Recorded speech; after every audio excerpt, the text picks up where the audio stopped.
I love how many picks we have with as many bye weeks as there are. Agreed. All right. Here we go. Week 15. You already heard us talking about bye weeks and how much craziness that's happening. For anyone who's actually competitive in your fantasy football league, I'm sorry. I think I was eligible for some playoff spots, but I'm not having a great year in any of my few leagues I'm in. I think you're still in it in our main league. Yeah, I think I'm in, but like now all of a sudden I like don't have half my players. But the good news is everyone doesn't have half their players. So I somehow in that league have only one bye week on the week. that's crazy. I don't know who scheduled this, but I think like this has to be the worst fantasy football bye week of all time. Honestly, I think it was worse last year. I think there was a week where we had 8 teams on bye. It was literally almost half the league. Really? Yeah. Jeez.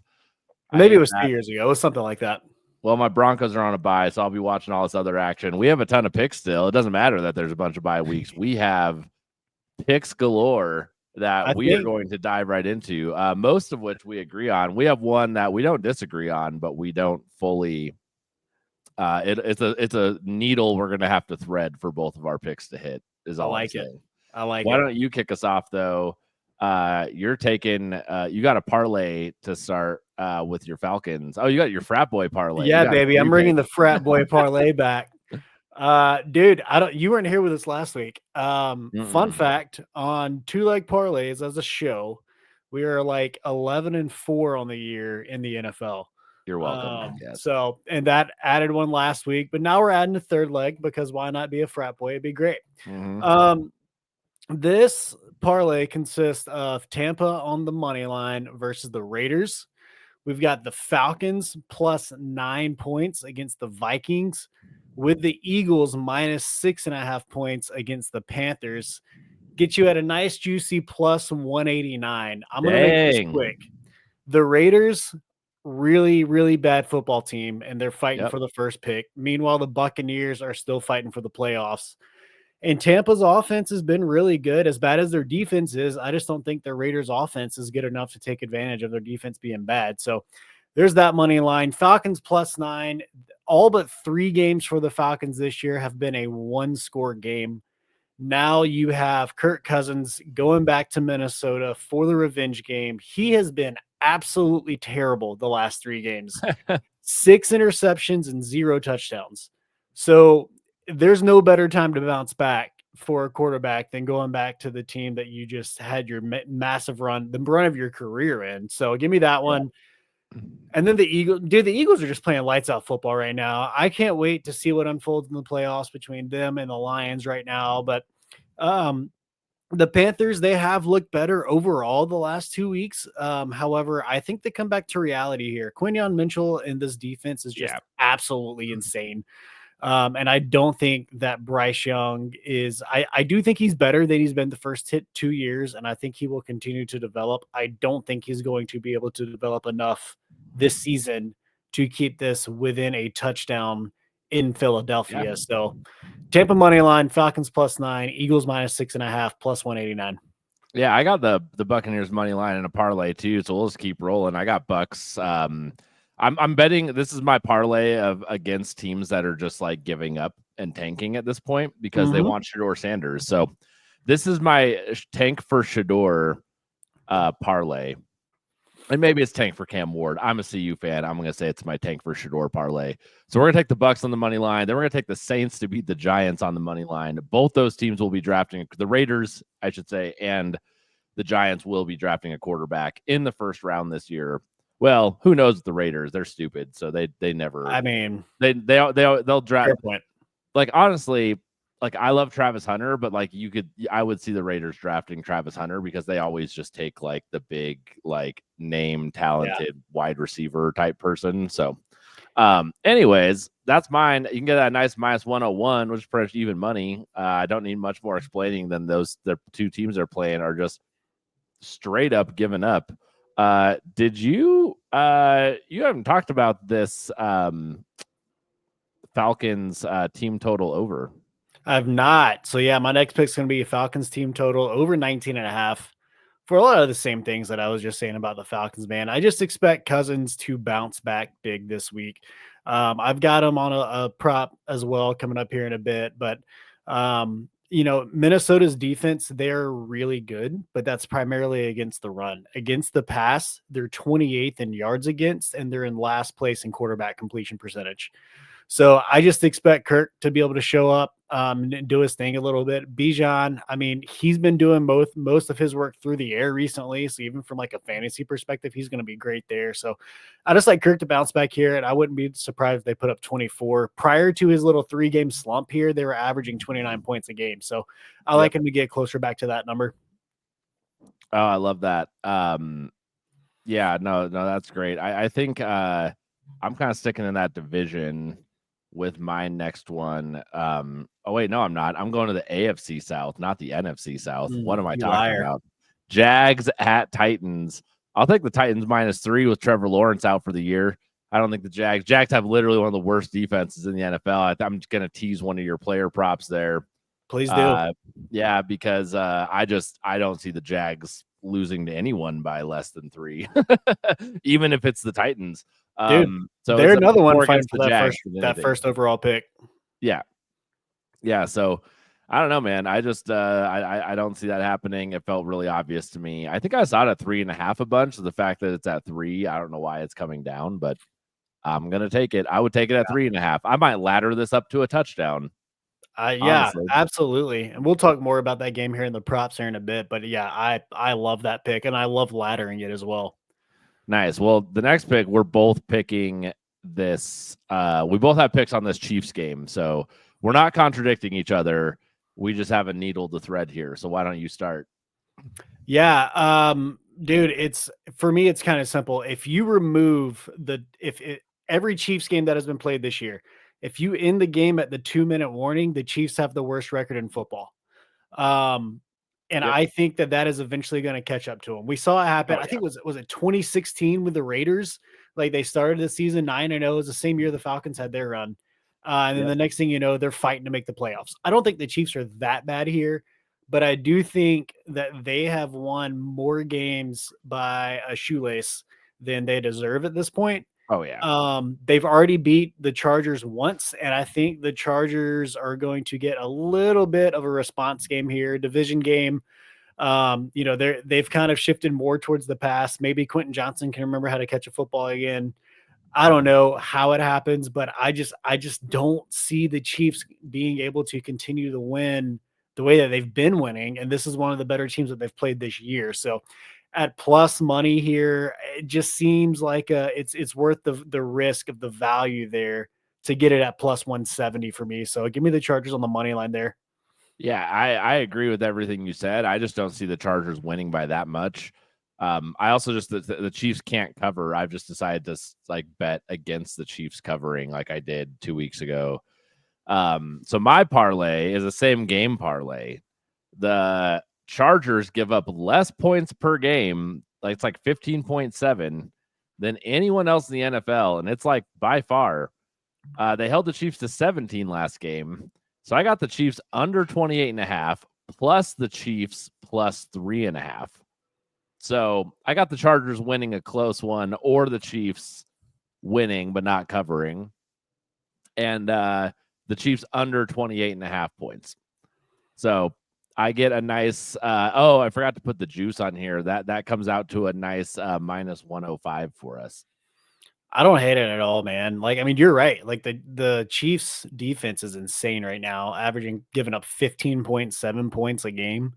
That's wild. And the Chiefs have not been winning, the Chiefs have not been winning because of explosive offense. So they're gonna have to figure out a way to hold them off here. And I think we could both easily win this part or win our picks on this game. Oh man, I would love for the Chiefs to go on even if the Chiefs got blown out, that'd be awesome. I'm hesitant. I don't think the Chargers can blow them out with Dobbins on the IR now at this point for the year. So I just don't think they can. But I do think they can win. I'll be honest. One thing I totally forgot about when I was making this pick is the fact that Ladd McConkey is questionable. So maybe I'll go ahead and say now that if Ladd ends up not playing, I'm going to take this off of my slip here. But if Ladd's in, I'm riding it, baby. I'm fine with it. Check the check the injury reports before this happens. Yeah. All right. You have a Contingency. pick. I was going to go with this pick as well, but I left it off mine. You have a pick for us for is this the Monday night game? Bengals Yeah, and Monday Night Cowboys? Football. Give me the Bengals minus 5.5 at the Cowboys. The Cowboys are just bad, man. So are the Bengals, but they're not as bad as the Cowboys. And the Bengals are really only bad on the defensive side of the ball versus Cowboys are this year bad on both sides of the ball, especially without Dak. The Bengals are still scoring a ton of points every game. They've had a couple of outliers, but outside of that, I think they're averaging just over 30 points a game. There's a 0% chance the Cowboys can score close to 30 points in this game. I know they just did it last week, but with that, they only had 2 offensive touchdowns. They hit 30 because they had 2 special teams touchdowns. And I just don't think the Cowboys are built to do that 2 consecutive weeks. There are teams that are built to do that 2 consecutive weeks, but Dallas is not one of them. So I just like Joe Burrow to keep rolling here, man. His 2+ touchdown line this week was like minus 250. I was like, that's freaking insane for 2 touchdowns. Yeah. But I think that just kind of goes to show you what they're expecting Cincy to do on the offensive side of the ball. And Dallas, they're just not going to keep up here. So Cincy minus 5.5 at the Cowboys. Nice. Yeah, I agree. I think the Cowboys, I loved all the talk. Hopefully my audio is okay. I think my camera's a little experiencing some difficulties. As long as you can hear me okay, we're good to go. Yeah, we're good, man. All right, cool. Yeah, so, I think Dallas had run. I love all the talk on ESPN this week, and every article is like, here's how the Cowboys can make the playoffs. Like, get the fuck out of here, Hell dude. no. Like, stop. Absolutely just not. stop. I know you have to fondle the Cowboys fans nuts on ESPN to make them happy and make them feel good. But can we not do that? This is ridiculous. Yeah. There's so many more interesting things to cover. I hate that stuff. All right. So let's move on to player props. Now I'm done talking about fondling. Everybody needs a little tickle. Yeah, everyone needs a little something. Why don't you jump in? You already hinted at Kirk Cousins' revenge game. So yeah, why don't you kick off props here? Before we get into props, I feel like I should say, based on 5 episodes this week, I finally admitted Jared Goff is a top 10 quarterback in our text thread last night. Yes. I have officially moved him up beyond Matthew Stafford, and it pains me, but he's at number 10 on my list right now. So you're welcome. I'll admit defeat. Kirk Cousins. You didn't even tell me who your other 9 quarterbacks are, because we probably disagree on those. But the fact he's in the top 10, I'm not going to nitpick it. I'm going to just accept the win. Maybe we can include that in another episode when we need more content. That's good off-season content. Yeah. Yeah. So for props, I'm going to start with Kirk Cousins. I kind of teased it a little bit, but again, revenge game. The Vikings just have not been good against the pass. Meanwhile, they are really good against the run. So Kurt's going to have to throw the ball a lot. I think he bounces back in this game. You can get over 1.5 touchdowns at plus money. So, plus 110, it has a plus in front of it. So I'll call it plus money. But yeah, I just think he bounces back here. So Kirk Cousins over 1.5 passing touchdowns at plus 110. Yep. Agree. And it's not primetime games. We're not getting primetime Kirk. So 11 a.m. Well, I talk in mountain time. So 11 a.m. game. That's a great spot for him. Mountain time is the best time. I'm going to take a dude who doesn't throw a lot of passing touchdowns, but he's going against the worst team when it comes to allowing passing touchdowns in the league. So Jalen Hurts over 1.5 passing touchdowns is plus 130. Look, do I think he throws a lot of touchdowns? No. He does not. However, they're going to score a lot of touchdowns in this game, and I love plus money. This is great. The Panthers give up just over 2 passing touchdowns a game. So give me this. They also give up a lot of rushing touchdowns a game. So, honestly, just bet for, Hurts to get 2 touchdowns, bet for Saquon to get 2 touchdowns. It might be that kind of bet for everybody to get a touchdown. Everyone's getting touchdowns. You get a touchdown. Everyone gets a touchdown. Did you see what Saquon's line was for 2 touchdowns?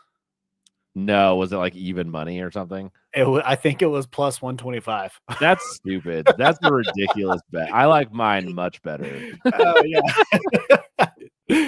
Yeah, man. It's in his rushing line, which I still took, was astronomical as well.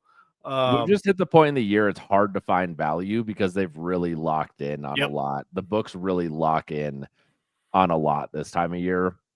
And like it's so hard. You'll see when we get to playoff shows in the Super Bowl to be like, man, they just don't give you anything in some of those, like you can sneak some stuff that maybe they're not on top of, like with some third wide receiver. But as soon as you get into the playoffs, it's like you have like zero wiggle room once we get there. There's no shot there. No. All right. Yeah, I'll stay in the same game over there. Nice. Give me Saquon Barkley over 111 rushing yards. Yep. This is gross. It was so hard for me to take being as high as it is, but at the That's so same crazy. time, do it. That's so crazy. Like it's like you still have to take it. And it's at minus 120. It's not even at like 110 or whatever. Dude. Like, but dude, he's playing. I mean, everything you just said, as bad as they are against the pass, they're even worse against the run. Saquon's gone over 100 yards in five of his last six, including 107 against Baltimore last week, and the week before was his wild 250-yard game. He's averaging over 120 yards a game on the season, and we've seen 4 of Carolina's last 6 opponents run for over 100, and none of them are near as prolific as Saquon. So this is gross. I'm scared just because it's a triple-digit number, but at the same time, it's injuries and stuff is kind of the reason to be scared about it. I don't know if it's as much that he won't do it. Man, and you know how painful my mid-game injuries have been this year. Yeah, you've been rough go. So, hopefully that doesn't happen here again, but as long as he stays healthy, I'd be shocked if he stayed south of 150 here. Yep, totally agree. I'm going to go with another running back, James Conner, over 62.5 rushing yards, playing against the Seahawks. If you're going to attack the Seahawks defense, you can do it through the rush game. He's been having a great year. Actually, a surprise this number was this low. The Seahawks have a bottom 10 rushing defense. They're playing at home. Wait, are they playing at home? I don't care if they're playing at home or not. You know what? They're at home for this one, yeah. I'm pretty sure it's in Arizona. And so either way, this is the way to attack them. And I think James Conner is going to get these rushing yards in this game. I think you're right. This is the time of the year that James Conner gets injured every year. So it's like, you just got to hope he stays healthy. But if he stays healthy, I don't see a way he doesn't hit this. He's that guy every year that is underrated to me. Like every year you expect him to do nothing, but he kind of like Najee Harris, he quietly carries this team over there. So I love it. Awesome. You have a Levis and a Calvin Ridley. I know, dude. That's great. Back to what you talked about in the first part of the show, like they're playing the Jaguars, and it's hard not to take them against the Jaguar. Anybody against the Jaguars, even if it was Carolina or Vegas. But Will Levis over 211 passing yards, and Calvin Ridley over 62.5 receiving yards. Levis has just looked much better since he came back from injury. He's thrown for 2 touchdowns in all but 1 game since he's returned. And now he's playing the Jags, who give up 200. They've given up 211 passing yards in every game except for 2 this year. Did you see his interview? I think it was 2 weeks ago when they asked him how he had felt about coming back from injury. No. He was like, well, I haven't tried to throw anything under the legs or behind my back, so I think I'm improving. It's like, great. Yeah, dude, that's exactly what you're doing. You're a joke. But yeah, ultimately, he's looked much better since coming back. I think he even had a 300-yard game 2 weeks ago. And he's playing the Jaguars. And then Ridley, again, against the Jaguars, who give up so many passing yards. This is another revenge game. And you guys know I love betting revenge games. He's since D-Hop was traded, he's averaging over 80 yards a game. And again, with the Jags, it's just hard not to take that. And he's got I think it was a 27% target share, which is like top 5 in the league right now. So, Will Levis over 211 passing and Calvin Ridley over 62.5 receiving. I love both of those. I'm going to move into Stephon gave us a pick. Stephon couldn't make it tonight, but we got Bucky Irving anytime touchdown. I like this because I was struggling how to take the Buccaneers offensively to attack the Raiders. I made a vow and a promise that I will never break late last season on this show to never make a pro Baker Mayfield prop bet ever again. So I left him off of this. So I like Bucky to score here. Anytime touchdown is minus 120. So I love it, man. As a Bucky Irving fantasy owner in the league that we're in, actually, he's kind of carried me a little bit. yeah, It's been a fun ride this year with him kind of overtaking that role. He hit the yards for me last week. Yeah, my last pick is going to be a Same Brock game. Bowers over 70.5 receiving yards. It's always scary taking a tight end with numbers above 50, unless it's Travis Kelce in his prime. But Bowers has kind of been on a freaking roll, man, the entire season. The Bucks have given up this exact number 2 tight ends in 7 of their last 9 games. Last week, Bowers went 10 for 140 against the Chiefs, who are giving up just the exact same amount as the Bucks have. And Bowers has gone over 100 in 2 of his last 3 and is averaging 11 targets a game in his last 8 games. So once Devontae Adams left, there's nothing else to do in that offense but throw the ball to Brock Bowers. Yeah.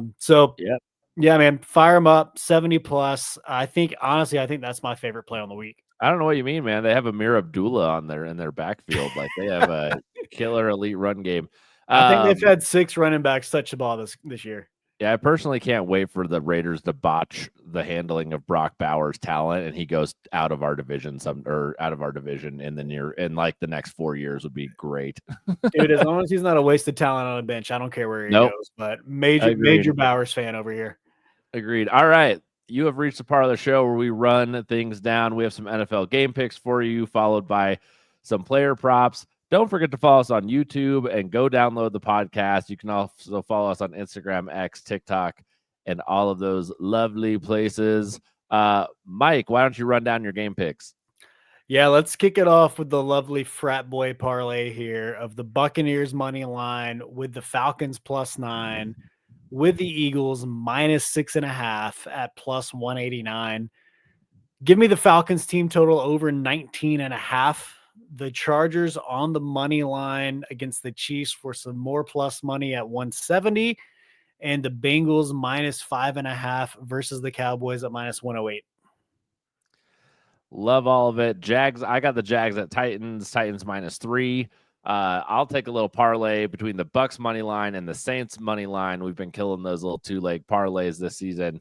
Then I got a same game parlay for you. Chiefs under 28.5 plus the Chiefs +3.5. So they're all teased numbers there at -105. How about player props?